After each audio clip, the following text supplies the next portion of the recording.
So finally, we have one last bit left for today, which is handing over to our conference convener, Dr. Darren Hedley. He is awesome. He's put together today so well. He's amazing at connecting and networking and bringing research to life. The research is awesome, but we need it to be translated. And Darren is an absolute gun at that. So thank you for what you do, Darren. I will hand over to you.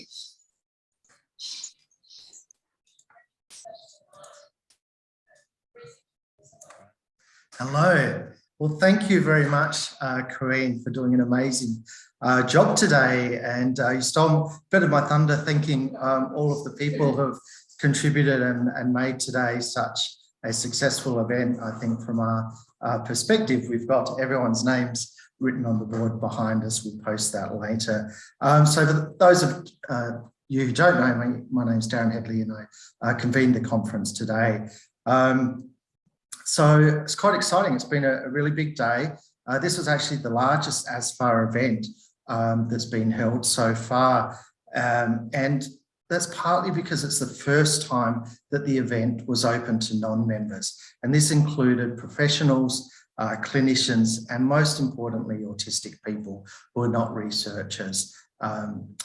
So this group was, we've had a much larger group of people invited to the conference today, and that was reflected in over 420, I think, registrations today. So we've had attendees from all over the world, from as far as Ukraine, Washington, and other parts of the United States, the UK, New Zealand, and of course, all over Australia. So thank you for all of you who have attended the event today. Without you, we wouldn't have had an event at all.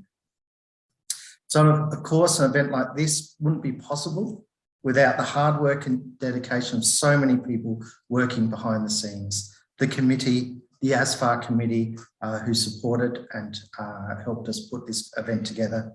The marvellous speakers and panel members, and particularly our sponsors as well. So please do check out the sponsor area. To our entertainers, to Thomas and Steve, please consider maybe downloading Steve's album off of Spotify or checking out. If you enjoyed the music, check out Thomas, and as well as the performances, but also the interviews through in the rooms. So the site will be up for 60 days. So you've got plenty of time to explore it, to read through some of the amazing research posters, etc., that were presented as part of the conference. I've already said thank you, but a really special thank you goes out to Corinne as our MC for today. Thank you so much. You've really helped to make the day run smoothly. And we were mostly able to sit back and enjoy the conference along with the rest of the guests. I'd like to thank Collective Vibe, particularly for organising such an amazing and cool platform. It's really the best conference I've ever been to, although I might be a little bit biased there. But there's definitely a lot of work behind the scenes to make that platform accessible to people and interesting as well. To our young researchers who submitted some fantastic research findings, if you haven't seen them yet, please take the next 60 days to look through the posters and to also look at the video presentations of that research. And I will get to the winners shortly. I've just got a couple more things to cover. So we also launched a new resource today, the suicideresponseproject.com. I think it's certainly the first of its type in Australia, if not the world, provides easily accessible and free training to everybody in the general population around preventing suicide death. And so please do check that out. That's live now. We also welcome feedback. So if you have any feedback about the site or improvements, please do send them through to us because we can make those changes, and we'll be working on improving that site as we go along. Thank you also to our professional support team who've been on standby. If something came up and made you distressed today, Please make use of this service if something comes up later on. Just clicking on the bar at the top will take you through to a telephone number that you can call or contact us via the email service, as well as all of the support services that we've listed. Please do get in contact if something has come up. You have probably received a survey. We'll be administering 2 surveys post-conference. One's a very short one, just about the general running of the day. But then we have a longer, slightly larger survey about some of the topics and things that you found important from today's event. And so what I'd really ask people to consider completing the longer survey.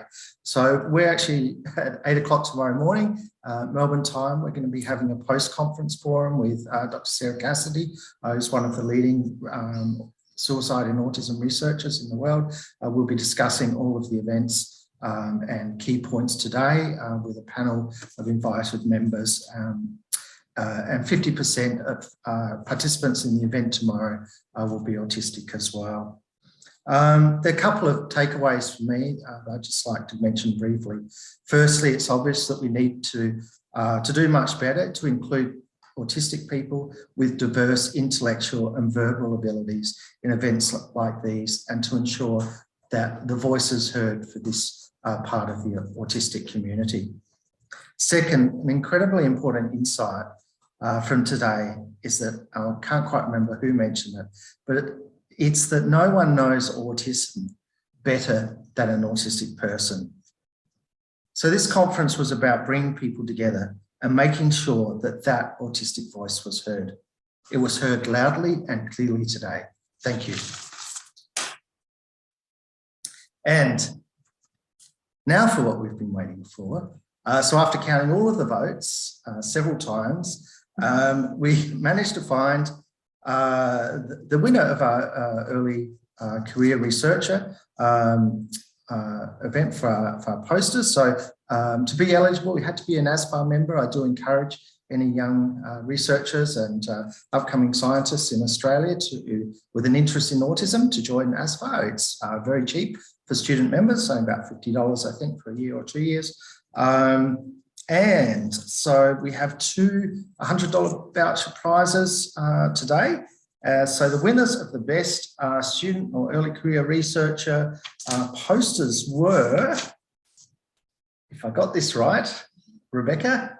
So Rebecca Bent from La Trobe University for her research. I found at times I wasn't being heard, the experience of autistic adults in working with psychologists in Australia. And second was Claire Brown from Deakin University, personal wellbeing and stress in autistic adults before and during COVID. And also give an honourable mention to the third runner-up, Simon Bury from OTARC at La Trobe, for his paper, Utilising Lived Experience and Co-Design to Develop Autism-Specific Workplace Mental Health Training. That training site is now launched. It's readily accessible online training for the workplace to better equip employers and workplaces in caring for the mental health of autistic employees. So I encourage you to check that out as well. So thank you very much. It's been a really a very rewarding day, but also a very difficult topic. And I think what we need to aim for is a policy of 0 deaths by suicide in the autistic community in Australia and worldwide. And we've got a long way to go, but bring together the people that we've brought today will sort of hopefully put us on the right path, and we'll be working hard with members of the different communities represented today to aim towards that and hopefully make that happen one day. Thank you very much.